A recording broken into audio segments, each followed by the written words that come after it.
সকলকে আবার একবার স্বাগতম জানিয়ে আজকের ক্লাসটা শুরু করছি। আজকের ক্লাসের যে টপিকটা হচ্ছে অ্যাওয়ারনেস অন ক্রেডিট কোঅপারেটিভস। এটা হচ্ছে আপনাদের ত্রিপুরা কোঅপারেটিভ ব্যাংকের একটি পোস্ট যেটা রয়েছে আপনাদের ক্যাশিয়ার কাম ক্লার্ক। এই পোস্টের যে টপিকে আপনাদের এই টপিকটা রয়েছে। তো অবশ্যই ক্লাসটা শেষ অবধি দেখে যাবেন। যারা নোটবুক নিয়ে নিয়েছেন, গাইডবুক নিয়ে নিয়েছেন আমাদের কাছ থেকে, আপনারা ক্লাস ফলো না করলে চলবে। আপনারা বাড়িতে বসে শুধু গাইডবুকটা পড়বেন, কারণ আমরা গাইডবুক থেকেই ক্লাসগুলো করাই। ঠিক আছে। আর যারা নেননি, নিতে চান, স্ক্রিনে ডিটেল থাকবে, যোগাযোগ করবেন, কারণ এক্সাম কিন্তু ইলেকশনের পরেই হবে। আর ইলেকশন এই মাসেই শেষ। তো আপনারা বুঝতে পারছেন সময় কিন্তু খুবই কম। আর সম্পূর্ণ ইউটিউবে ক্লাস করে গাইডবুক কমপ্লিট করা ইম্পসিবল। সেই জন্য বলি আপনাদেরকে বাড়িতে নিয়ে পড়ার জন্য। ঠিক আছে, আর আমরা যতটুকু পারি ক্লাসে দেওয়ার চেষ্টা করি। তো আজকের ক্লাসটা শুরু করবো, আর সময় নষ্ট করলাম না। আজকের প্রথম প্রশ্ন, cooperative movement originated first in কোথায় হয়েছে? রাইট আনসার হচ্ছে অপশন বি, ইংল্যান্ড। কোথায়? ইংল্যান্ডে। নেক্সট প্রশ্ন দেখবো, 2 নম্বর প্রশ্ন। One man one vote principle was recommended by dash committee. শূন্যস্থানে কি বসবে? Answer B, Maclagan. Right answer হচ্ছে ম্যাক লাগান। তারপরের প্রশ্ন যেমন 3 নম্বর প্রশ্ন, the members of a cooperative society have dash liability. তো ড্যাশ শূন্যস্থানে কি বসছে? লিমিটেড। অপশন এ, লিমিটেড। ঠিক আছে।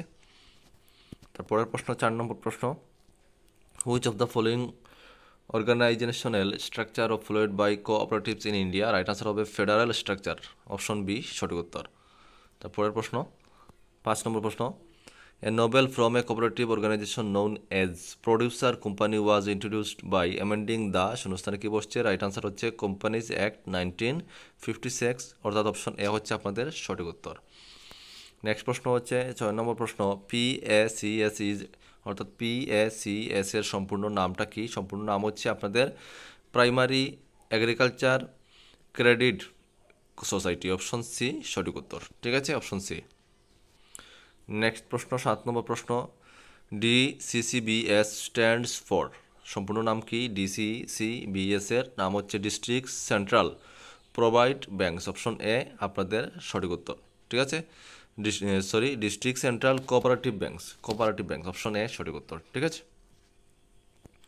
পরের প্রশ্ন যেমন নাফেদ স্ট্যান্ডস ফর, NAFED সম্পূর্ণ নাম কি? তো রাইট আনসার হচ্ছে আপনাদের স্ক্রিনে দেখতে পাচ্ছেন national agricultural cooperative marketing federation. ওকে।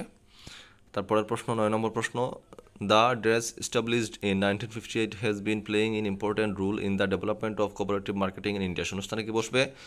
শূন্যস্থানে আপনাদের কি বসছে? শূন্যস্থানে বসছে দেখুন, আনসার হচ্ছে national agricultural cooperative marketing federation.